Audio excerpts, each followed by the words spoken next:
Caros amigos, bem-vindos a mais um episódio de Hoje no Mundo Militar, um canal exclusivamente dedicado à discussão de temas militares atuais. Neste vídeo falaremos sobre quando Moscou disse a Washington que queria bombardear a China com armas nucleares, mas os norte-americanos disseram não. E se ainda não está inscrito no canal, inscreva-se já e acione o sino das notificações para não perder nenhuma novidade.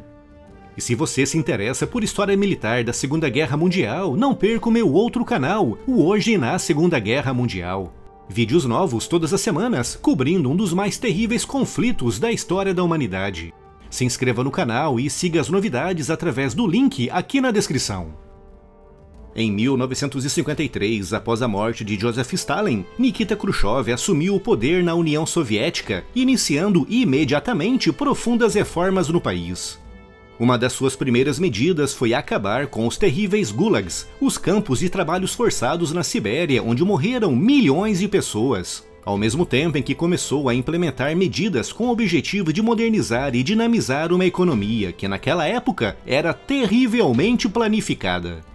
Tudo isso culminou no dia 25 de fevereiro de 1956, no chamado Discurso Secreto, cujo título original era Sobre o culto à personalidade e as suas consequências. Um discurso no qual Khrushchev atacou ferozmente Stalin, citando as terríveis purgas promovidas nos anos 30, e acusando-o de criar um regime baseado no culto à sua personalidade, que impedia qualquer tipo de debate interno no Partido Comunista.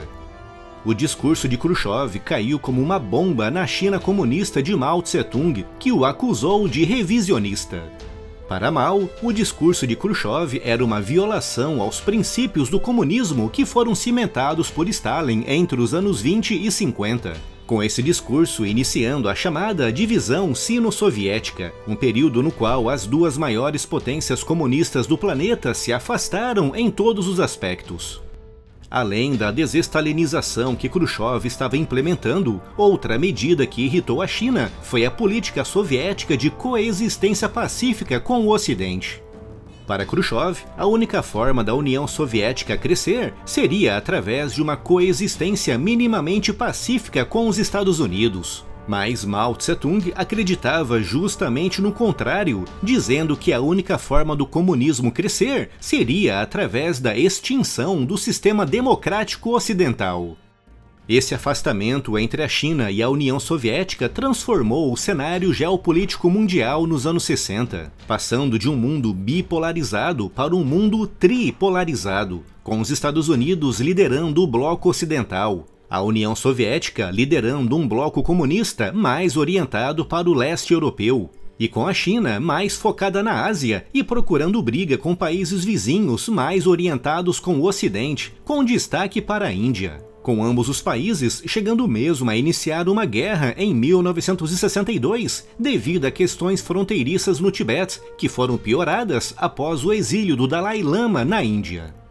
Em 1964, Khrushchev caiu, com Leonid Brezhnev assumindo o poder em Moscou, mas apesar de ser visto como pertencente à linha dura do Partido Comunista, afastou-se ainda mais da China devido à implementação da chamada Política Brezhnev, que dava à União Soviética o direito de intervir militarmente em outros países comunistas. Uma política que foi cimentada após a invasão soviética da Tchecoslováquia em agosto de 1968.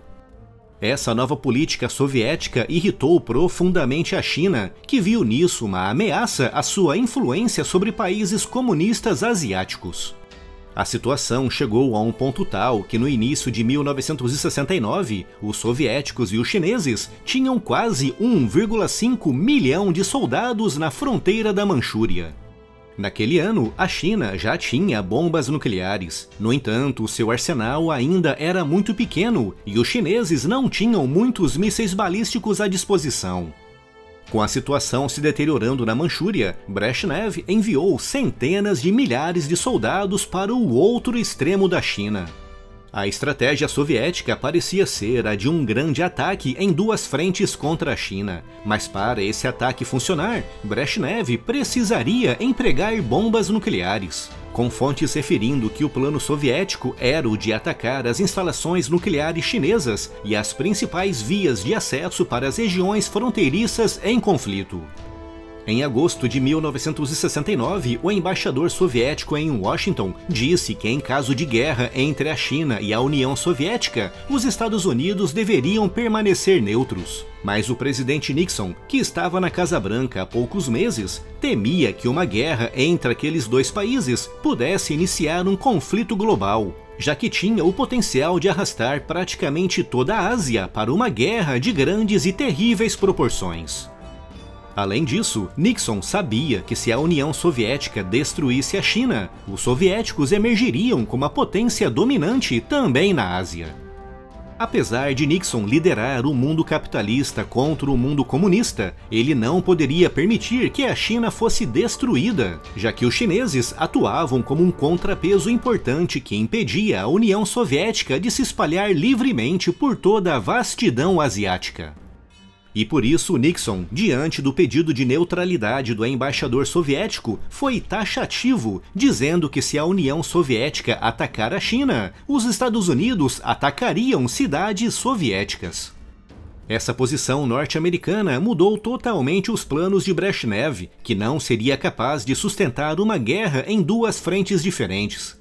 E por isso, logo no mês seguinte, em setembro de 1969, muito graças à forte pressão dos Estados Unidos, as tensões na fronteira sino-soviética chegaram ao fim. Essa passagem histórica demonstra muito bem como o cenário geopolítico muda e como a dinâmica das alianças se altera quase num piscar de olhos. Se os Estados Unidos tivessem dado garantias de neutralidade e a União Soviética tivesse atacado e destruído a China em 1969, o mundo hoje poderia ser bem diferente.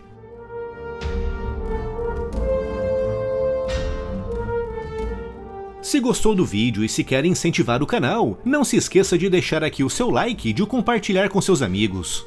E não esqueça de conferir as incríveis novidades da loja. Além de adquirir aquele presente super bacana, ainda estará apoiando diretamente o projeto do Hoje no Mundo Militar. O link da loja está aqui na descrição.